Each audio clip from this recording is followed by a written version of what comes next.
brought to you by Nova शुद्ध घी। जब जब खाए दिल खुश हो जाए, सदियों का नोवा शुद्ध देसी घी, सपना स्वस्थ भारत का।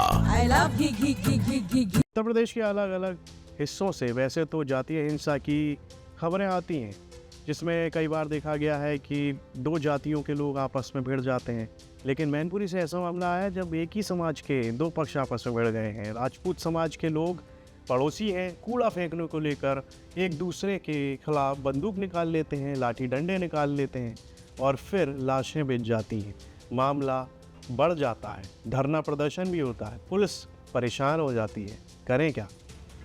इसी मामले पर विस्तार से बात करेंगे। मैं हूं मधुर यादव और आप देख रहे हैं यूपी तक। तस्वीरों में आप देख सकते हैं कि बॉडी रखकर प्रदर्शन कर रहे हैं घर वाले। ग्रामीण मौके पर मौजूद हैं। घटनास्थल पर भारी पुलिस फोर्स तैनात है। मैनपुरी के जगरूपपुर गांव में कूड़ा डालने को लेकर विवाद हो गया था और एक शख्स की मौत भी हो गई थी। घायल विनय ने सैफई मेडिकल कॉलेज में इलाज के दौरान दम तोड़ दिया था। इस घटना में अब तक 2 लोगों की मौत हो चुकी है। 6 सितंबर को ये घटना हुई थी, जिसमें योगेंद्र सिंह और उनके परिवार का कूड़े को लेकर आरोपियों से विवाद हुआ था। विवाद के दौरान आरोपियों ने लाइसेंसी और अवैध हथियारों से फायरिंग कर दी थी। इस गोलीबारी में योगेंद्र सिंह की मौके पर ही मौत हो गई थी। उनके रिश्तेदार विनय को भी गोली लगी थी। तो इस पर राधा राजपूत, जो मृतक विनय की पत्नी है, उनका क्या कहना है, वो सुन लेते हैं। हम नहीं करेंगे, हमें उनके घर पे बिल्लोचर चढ़नी चाहिए और वो आए हमारे सामने, पुलिस उन्हें पकड़ के लाए।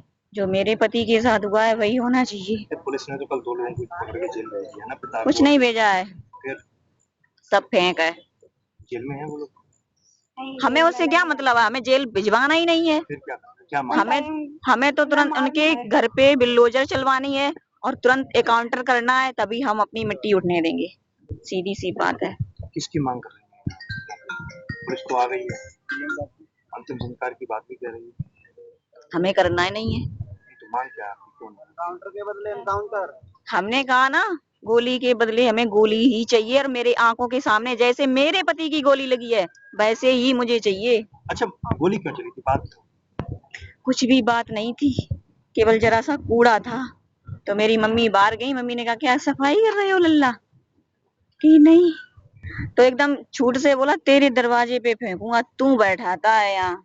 दुकान रखी है पास में राहुल की। घायल विनय को पहले मैनपुरी जिला अस्पताल में भर्ती कराया गया था। उनकी हालत गंभीर होने पर डॉक्टरों ने सैफई मेडिकल कॉलेज रेफर कर दिया था। वहां इलाज के दौरान विनय की मौत हो गई। मौत की खबर मिलते ही परिवार में कोहराम मच गया था। विनय के पिता प्रमोद राजपूत परेशान हैं, अपना दुख बयान कर रहे हैं। अंतिम संस्कार आज होना है, क्यों नहीं कर रहे? जाम लगाए। सर, हमारे घर पे एक तरह से डकैती डाली गई। हम घर पे नहीं, बच्चे हैं, बहू हैं, आके टूट पड़े जरा सी बात पे। इसका मतलब कुछ तो इंतजाम होना चाहिए। पुलिस ने दोनों को गिरफ्तार नहीं, गिरफ्तार नहीं किया। वो मतलब उनके रिश्तेदार थे, दावत खिलाने के लिए बुला गए। इस तरीके से मोबाइल में देखिएगा ना आप। क्या आपने देखा? हमने ये देखा, वो इस तरीके से बुला जा रहे हैं कि मान लो कि स्टाफ वालों के ये रिश्तेदार हैं। Staff police staff. तो वो पुलिस में है क्या जो लोग आरोपी? हाँ, बाप भी पुलिस से रिटायर है, वो लड़का भी पुलिस में है, तो वो मतलब उनके रिश्तेदार है।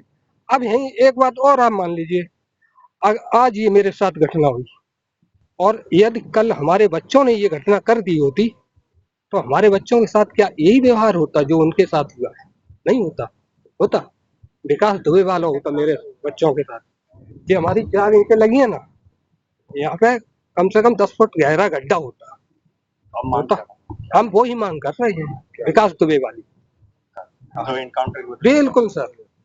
नहीं, मेरा बच्चा नहीं मारा गया। आप बताइए सर, आप ये बताइए, मेरे बच्चे नहीं मारे गए। पुलिस ने इस मामले में 2 मुख्य आरोपियों को गिरफ्तार कर जेल भेज दिया है। पीड़ित परिवार ने 5 लोगों को नामजद भी किया है। 3 आरोपी अभी भी फरार हैं। पुलिस उनकी तलाश में लगातार दबिश दे रही है। सुरक्षा व्यवस्था को ध्यान में रखते हुए पुलिस ने गांव को छावनी में बदल दिया है। जिले के अलग अलग थानों की पुलिस फोर्स गांव में तैनात है। मृतक विनय का पोस्टमार्टम सैफई के अस्पताल में कराकर शव घर लाया गया है। सैकड़ों की संख्या में लोग मृतक के घर के आसपास जमा हैं।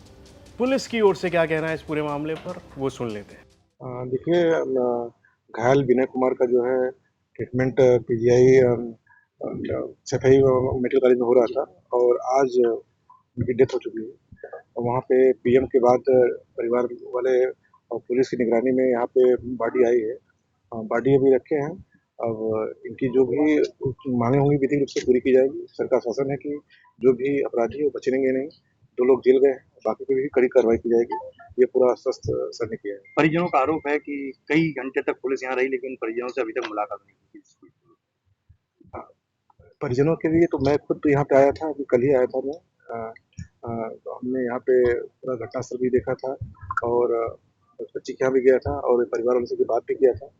जो इनके पीड़ित पक्ष हैं, इनके जो घर के लोग हैं, उनको हमारा पर्सनल मोबाइल नंबर और उनको मुतलाती की गई थी और आश्वस्त किया गया था कि विधिक प्रक्रिया में जो भी कार्रवाई होगी कड़ी से कड़ी कार्रवाई वो की है। पत्नी की मांग है कि आरोपियों की गिरफ्तारी करके जेल तो भेज दिया लेकिन उनसे संतुष्ट नहीं है। वो सब दिखावा है। कहीं से पुलिस ने गिरफ्तार किया और कहीं से उठाया है। ये वीडियो भी है उनके पास और मांग कर रही है कि इनकाउंटर उनके घर पे बुलडोजर चलाया जाए। देखिए, मैं पुनः ये कह रहा हूँ कि जो भी कार्रवाई की जाएगी विधिक रूप से की जाएगी। सब कुछ पुलिस के हाथ में नहीं है। तो मैनपुरी का ये मामला लगातार सुर्खियों में है, जहाँ पर एक ही समाज के 2 पक्ष पड़ोसी भी हैं और एक छोटी सी वजह के चलते दोनों आपस में भिड़ जाते हैं। और वो वजह है कि एक पड़ोसी ने दूसरे पड़ोसी के घर के सामने कूड़ा डाल दिया था, जिसके बाद में मामला लड़ाई झगड़ा इतना बढ़ गया कि एक पक्ष ने दूसरे पक्ष की ओर बंदूक तान दी और उसके बाद लाशें बिछती हैं, गोलियां चलती हैं, पुलिस एक्शन होता है, समाज खड़ा होकर देखता रहता है। इस पर आपकी क्या राय है, कमेंट बॉक्स में लिखकर हमें ज़रूर बताएं। और यूपी से जुड़ी तमाम खबरें देखने के लिए आप देखते रहिए यूपी तक।